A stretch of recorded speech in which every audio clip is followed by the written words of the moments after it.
Assalamualaikum warahmatullahi wabarakatuh. Saya Melkiah Tantri, mahasiswa PAI angkatan 2023. Di sini saya akan menjelaskan resume materi mata kuliah Public Speaking dengan tema jenis dan etika dari Public Speaking.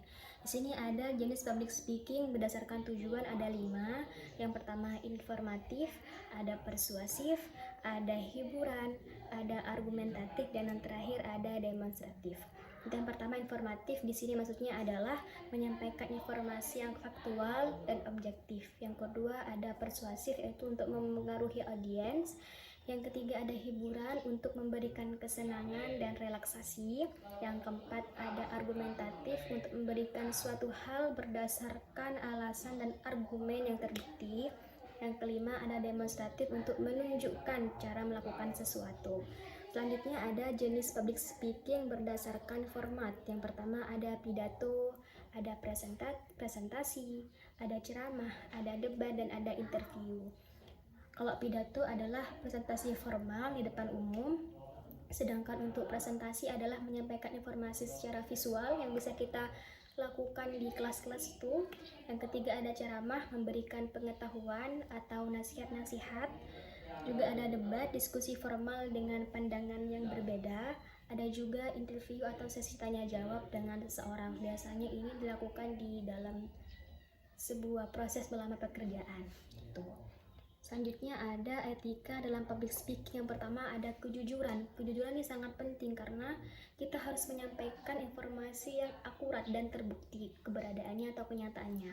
Yang kedua adalah keadilan, yaitu memperlakukan semua audien itu secara hormat dan sama gitu. Kita menghormati audien pun menghormati pembicara. Yang ketiga ada tanggung jawab. Kita harus bisa mempertanggungjawabkan apa yang kita ucapkan dengan kejujuran itu tadi. Selanjutnya adalah etika public speaking dalam menghindari plagiarisme. Yang pertama adalah definisinya, menggunakan karya orang lain tanpa kredit. Cara menghindarinya adalah mencantumkan sumber, parafrase dengan benar, dan memodifikasi agar tidak terciplak. Yang ketiga adalah konsekuensi, yaitu sanksi akademis, kerugian, dan reputasi yang menurun. Nah, etika dalam public speaking untuk menghormati audien ini gimana saja? Yang pertama, bahasa tubuh, baik itu kontak mata, senyum, gerakan tangan, dan lain sebagainya. Yang kedua, bahasa yang sopan. Hindari jangan menggunakan kata-kata yang kasar dan sapaan yang tidak baik. Yang ketiga, hargai pendapat. Dan yang keempat, kelola waktu dengan baik, jangan terlalu bertele-tele dan jangan terlalu singkat juga. Selanjutnya ada etika public speaking dalam tanggung jawab sosial, yaitu tujuannya harus positif, menghindari hoaks dan dialog yang inklusif, yang menyeluruh. Tuh. Selanjutnya ada studi kasus yang berupa pelanggaran etika, misalkan ujaran kebencian, informasi palsu, terus ada itu aja. Terus yang terakhir adalah kesimpulan menjadi public speaking yang etis atau yang baik. Yang pertama, etis dan efektif.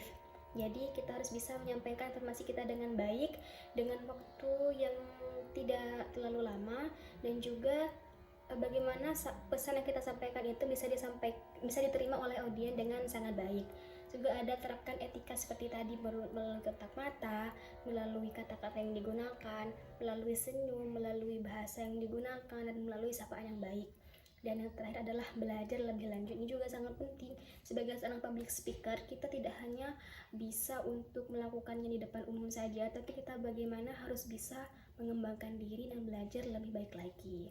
Baik, sekian dari saya. Wassalamualaikum warahmatullahi wabarakatuh.